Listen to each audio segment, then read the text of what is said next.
नमस्कार, मैं हूं कनुप्रिया सत्तन और आप देख रहे हैं खबर 100 न्यूज। आइए नजर डालते हैं आज की कुछ खास खबरों पर, लेकिन उससे पहले एक नजर आज की हेडलाइंस की ओर। मंत्री मोहन यादव के पीए ने जमाया आरोप, अस्पताल को किया हाईजैक, प्रभारी ने परेशान होकर दिया इस्तीफा। मध्य प्रदेश सीएम शिवराज ने अधिकारियों से की बात, नए कोविड केयर सेंटर के जल्द निर्माण को लेकर हुई चर्चा। मंत्री सारंग ने किया हमीदिया अस्पताल का दौरा, सारंग बोले स्वास्थ्य व्यवस्था को दुरुस्त करने का प्रयास जारी।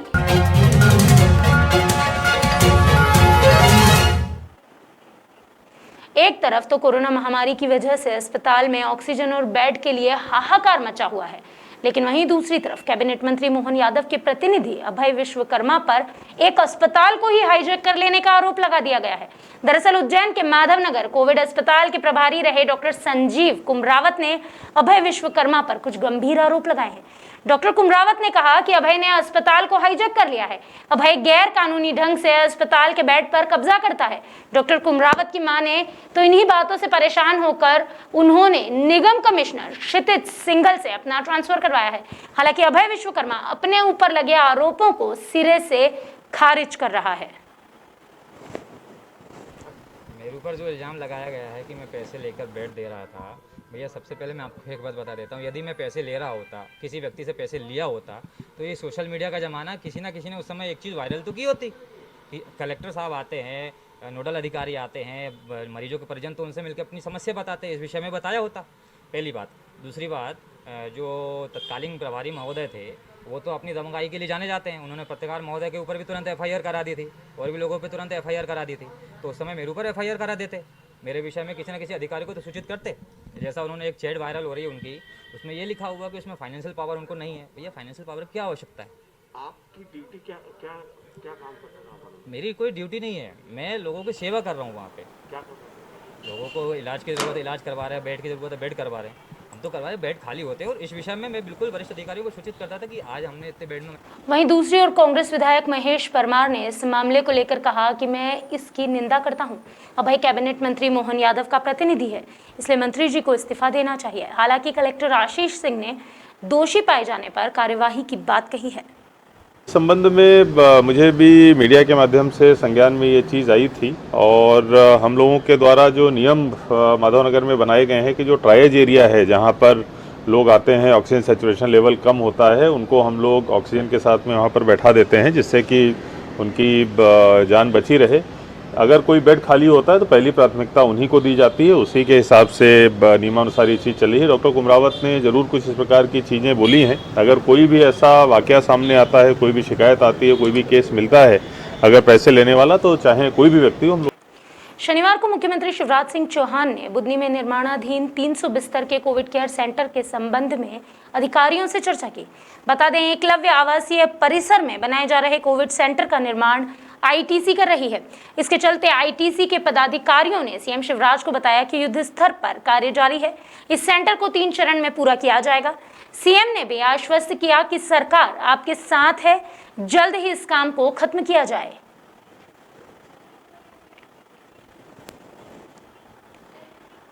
शनिवार को प्रदेश के चिकित्सा शिक्षा मंत्री विश्वास सारंग ने हमीदिया अस्पताल का दौरा किया।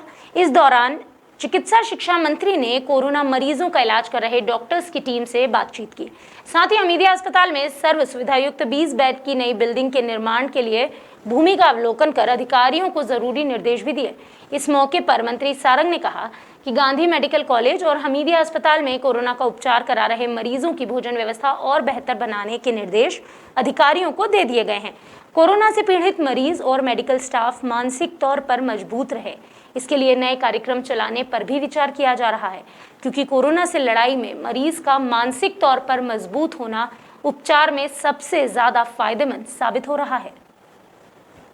अभी 20 बिस्तर का एक आईसीयू बलून अस्पताल बनाने के लिए आज स्थल का निरीक्षण कर रहे हैं। कोशिश यही है कि जल्द से जल्द हम अधिक से अधिक सुविधाएं लोगों तक दे सकें। सुखद खबर यही है कि पॉजिटिविटी रेट कुछ कम हुआ है। हमारे यहाँ की व्यवस्थाएं भी हमने चुस्त दुरुस्त की हैं।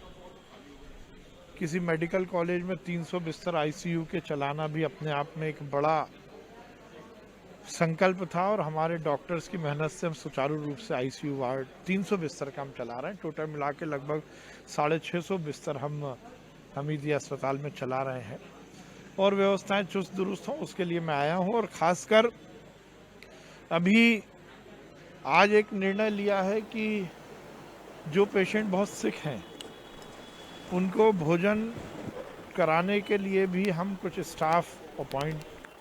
शनिवार को मुरैना के बनखंडी रोड पर अज्ञात लोगों ने ताबड़तोड़ फायरिंग की। अज्ञात लोगों ने रैली निकालकर इस घटना को अंजाम दिया है। बताया जा रहा है कि इस घटना में एक महिला गंभीर रूप से घायल हुई है। घायल महिला को जिला चिकित्सालय पहुंचाया गया, जहां इलाज जारी है। फिलहाल पुलिस ने मामला संज्ञान में लिया और अज्ञात लोगों की तलाश जारी कर दी।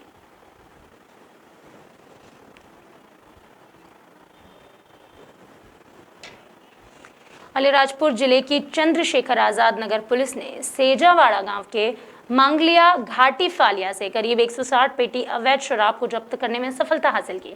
पुलिस के अनुसार मुखबिर की सूचना थी कि शराब की पेटियां गुजरात राज्य की ओर जाने के लिए तैयार है।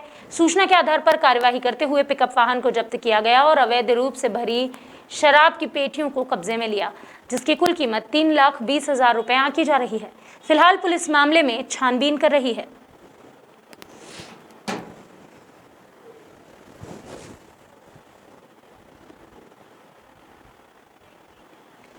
अभी के लिए बस इतना ही, लेकिन खबरों का सिलसिला लगातार रहेगा जारी।